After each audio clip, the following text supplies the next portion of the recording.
Pat Prescott here on the 16th annual Capital Jazz SuperCruise. So excited to be here. It's been a fantastic time so far. And one of my favorite things is getting the chance to sit down and chat with some of the artists that I really admire. And one of them is sitting to my left right now, Jose James. How you doing? I'm great. It's always great to see you. It's an honor. Wonderful to see you and get a chance to hear you also performing. But Jose is a native of Minneapolis, right? That's right. That's why I got the purple on for something Prince. In the water? You know, it's a great music city. You know, obviously Prince was doing his thing my whole childhood.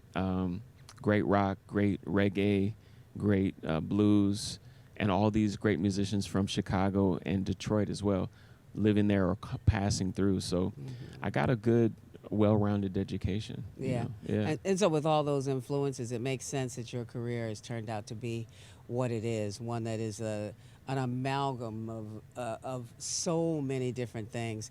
You know, marrying jazz and hip-hop and R&B and blues, just a very soulful presentation too. And I think that an artist like you, this is the right time. People are doing this now, bringing music together, finally. right? It's finally, yeah, there's a new wave. And I feel like the kids today they don't listen for genre. They just listen to what they like, who they like. And they follow artists rather than, I like jazz or R&B or pop. It's like, no, I like just Thundercat or SZA or whoever, you know. It's kind of cool. Does the music move you? I think is what really matters the most. And I know in your career, you must stay in the studio. How many records have you made? This next one is going to be the 12th album. And that's just since 2008, right? 2008 was 2008. The first, The Dreamer. Yeah. I'm trying to be like my heroes, Miles, you know, John Coltrane. You look at their discography, you know, they got like 50 to 100 albums. So that's what I'm shooting for. And in addition to the music that you're creating yourself, you also really do a good job, I think, of paying homage to those who came before you. I know you had a Billie Holiday tribute. Yes. The Bill Withers, Lean on Me is fantastic. Yeah, that's the one. We saw you at the Hollywood Bowl. That's the one. Yeah. Doing that one. Yep. And now you've also got the Erykah Badu, On and On. Right. And that's like really just doing its thing right now. That was a challenge. Because it was like, I got to get it right, you know, because Badu is Badu, you know. But she co-signed it. Everything was cool. And I think people, you know, are really kind of listening to the lyrics in a different way now because she's so larger than life, you know. And I feel like some of our entertainers are so fabulous. Sometimes we miss the craft of what they do. Yeah. And I saw something that you said that I thought made a lot of sense also, and the fact that jazz artists have traditionally taken standards of the day and reinterpreted them. Exactly. So why wouldn't we take Bill Withers, or why wouldn't we take Erykah Badu? These are two of the great wordsmiths and songwriters of our time. I think so. You know, I think they're some of the greatest songwriters ever, you know. And they express a different side of humanity that I think is really important right now, especially today. Yeah. Yeah, different perspective. It really is. And I think it's also great that you've been able to get the approval of the families, of the people involved. I know that we know Bill Withers' wife, and they were very, very pleased with what you did. Well, I was nervous. And then Corey got a chance to perform also with us. Corey, Bill Withers' daughter. Yeah, she's amazing. She is. She's amazing. Good little talent herself. Exactly. Yeah. So, you know, if anybody covered me, I would love it if they reached out to, you know, and just say, hey, you know, is this cool? It's like, yeah, it's cool. You know, I think it's because I'm from Minneapolis and Prince was so vocal about people not covering his work. So I kind of keep that in mind. It's like, well, I want to make sure everybody feels comfortable and respected. Yeah. Well, I know you got something new that's coming out too. Tell me about the new project.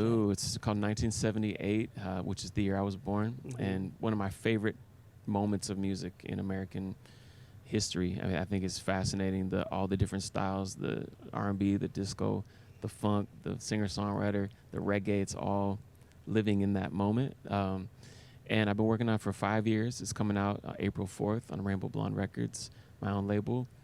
And my friends have been saying it's my best album. I don't know, but it's up there. It's definitely up there. What are some of the songs that are going to be on it? Well, we got I call it Party and Politics, So the first, because that's when I think of the '70s, that's what I think of. So the party stuff, there's homage to Marvin Gaye, Quincy Jones, Leon Ware, Quincy with Michael, that kind of vibe. So there's a song called "Let's Get It," which imagine Let's get it exactly. Planet Nine, which is kind of a Rick James homage, a little funky joint, and then one that's out right now called "Saturday Night Need You Now," written by my wife Tali and Kaveh Rastagar in LA, where I'm now. And then on the other side, there's a sister named Xenia Franca. She's down in Brazil. She's amazing. She's kind of like the SZA of Brazil. She just won Best Pop Latin Grammy this year. She's incredible. It's called Place of Worship, and she's singing in Portuguese. And then my brother Balaji, who's a rapper in Belgium, there's a song called Dark Side of the Sun, which is about our experience in the world, kind of giving, but living in the shadow of all this greatness, And then there's a song for Trayvon and a song for Floyd as well, because I'm from Minneapolis. So it's called 38th Chicago, which is like 2 blocks from my mom's house and 2 blocks from my first concert. So, it's all of that mixed together, the party and the politics. So now with all the music that you've made, how do you approach putting a show together? Like you come to a venue like this, how do you decide? Because you can't do everything. You can't do everything. I'm sorry in advance. That's a good question. I try to give a balance and kind of where my spirit is laying right now. I want to give the best of that, So I feel like right now, we're out here on these seas having a good time. So I definitely got to drop some Bill Withers. I know people have been like, "You want to do some Bill too?" It's like, absolutely. We'll do some new stuff, some fun stuff. Definitely Planet 9 is Saturday night.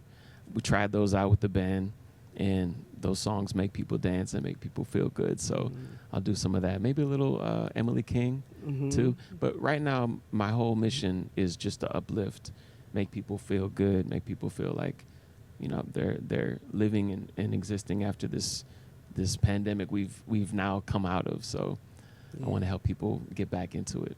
And this is a great venue for you, Capitol Jazz. I know being here, you get a chance to see. One of the things I love about this cruise is just the breadth of the genres that are covered here. Right. You get some of everything, and what a great audience that can go with you whatever direction That's you're going. That's right. In. Well, the audience knows more than I do.